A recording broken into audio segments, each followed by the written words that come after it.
It was once thought that social problems were symptoms of an underlying economic problem. All problems we had as a society reflected market distortions. There is some truth to the claim that social problems are a result of resource misallocation. But the conclusion tends to beg the question, why do resources get assigned to the wrong places in the wrong quantities? But the economy, if we think of it as just people trading goods and services, cannot fix how these things are traded or what is traded. Every economic problem is inherently the result of someone ostensibly fixing an economic problem. Therefore, the economic problems are a reflection of a social justice warrior problem. Problems are the consequence of someone trying to fix things they either do not understand or understand only from their own point of view. Every problem, even the economic ones, cannot be fixed by increasing access to capital. Society cannot guarantee unstable individuals will not obtain a portion of it. The problems of economics originate outside of economics. The reality is that people lie. More importantly, they lie to themselves. Regulations distort the market, and this causes problems. But the problem is more of a correlation than causation. The problem is the lies that lead to a need to regulate the economy. The problem is the need for some people to lie even to themselves. Regulations stem from and are a reflection of our lies. It is the lie and the need to lie that is the problem, not what happens downstream from the lies. The state is a system that allows markets and people to be manipulated. To defeat the state, we need to understand why people deceive themselves and the degree to which they will do this. To do this, we need to understand parasitism. Opposition to the state is expressed as a priorism. We can liken a priorist to the classical free marketer. Parasites argue that regulations are required to support social policy and push markets towards what politicians think is a just society. The definition of a just society is one in which parasites are justified. Economic problems are created by lies, not by a lack of concern for victims. Distortions of the free market do not address the real problem, and therefore, regulations are a distraction more than a solution.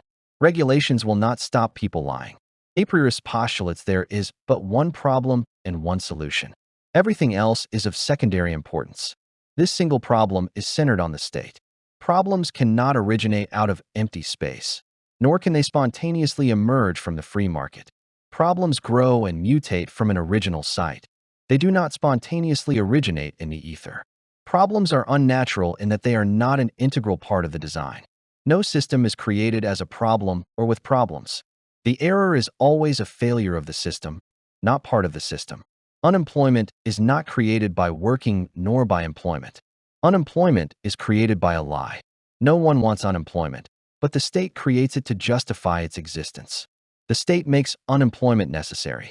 Unemployment, inflation, debt, and so on are part of a Faustian bargain parasites made with the state.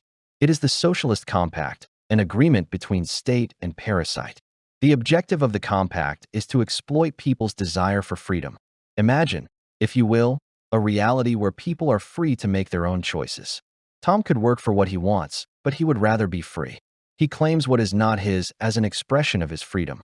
Tom trades the truth for a lie, the lie that he is free, and creates an injustice. Faith is the evidence of things not seen, for logic produces ideas and propositions that lack physical form yet can be believed. It is our innovations that create the economy. Specialization is not seen, but it generates all gains in productivity. The solution to every problem is the truth, because behind every problem is a lie created to cover up an injustice. Injustice always takes the form of a problem. Truth solves every problem because the truth removes the lie and puts an end to the injustice. Every problem is an action that mirrors the crucifixion of Jesus. The wrong person pays for the sins of another because of a lie. If the truth is coherent, then all truth issues from one source, as all lies point back to a single lie. What we have is two realities, not one. The state is devoid of truth. It is a lie built on a lie and will always create problems. This is so regardless of the modifications made to it. The essential feature of the state will not be altered so long as the state exists because the reform never gets to the lie on which the state exists. The original lie was that we are free. The state exemplifies the belief that power carries rights and that rights give the holder freedom. The state subscribes to the law of the jungle, the proposition that might makes right and the end justifies the means. The result achieved justifies the means used to produce it. Putting the accent on force as the modus operandi of the state means every issue is resolved by means of what used to be described as a trial by combat. If you can beat those who oppose you, your cause is legitimate. Needless to say, the rule of the state is predicated on the ability of the state to monopolize violence and quell those who oppose its power. In this thinking, democracy is a way to turn us all into a co-conspirator. Once we vote, we have become complicit in our oppression. This is why governments want us to vote. The state forces us to focus on power. As subjects, we can help the state overpower others, or we become the state. No number of tweaks to the state changes the fact that we need power to make changes to the state. If we are not the state or its subjects, the only other option is the church. This is the only institution that is able to exist sans the state. To make the alternatives clear, the state uses force to effect change. Concentrating power at the center is how the state and its allies tackle every problem. The law keeps power centered on the state. Every argument and issue comes down to who will exercise the most power. This is why there are wars and crime. The solution to every problem, for someone who thinks like a realist, is to increase the centralization of power by creating and enforcing more laws. It is from this process that we get the idea of globalism. But every world leader expects to lead this world power, just as every church leader expects to head what is produced by ecumenical reform. A priori apologetic is based on the belief is logical because it produces better results. Apologetic is a scientifically verifiable justification for faith. Apologetic accepts there is a right and wrong and a truth that is absolute. If the entire body of wrong ideas is Y, then a priori apologetic is X, which gives us X/Y1. A priori is a triple verified theory.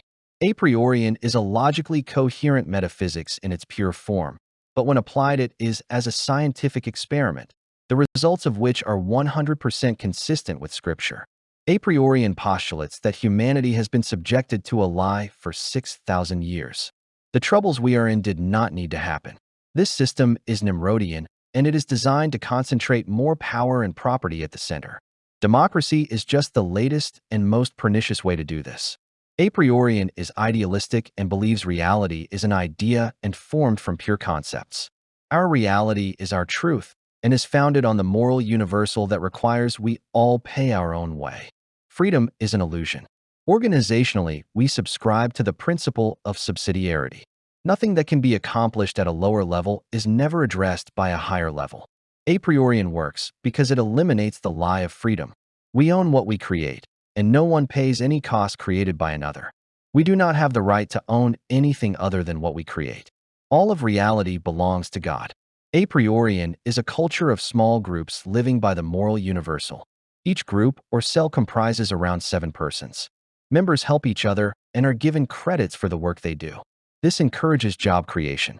The group's cash accounting. The unit of account is based on equity, not assets. When work is performed, it produces equity, and equity issued in units of account can perform the role of money. This makes job creation simple and natural and devoid of risk. More importantly, the small group model prevents parasitism. Those who work get paid, and no one who does not work has the means to make claims on the wealth created by others. Thus, parasitism is eliminated, and with the elimination of parasitism, go the lies. There is no freedom without work.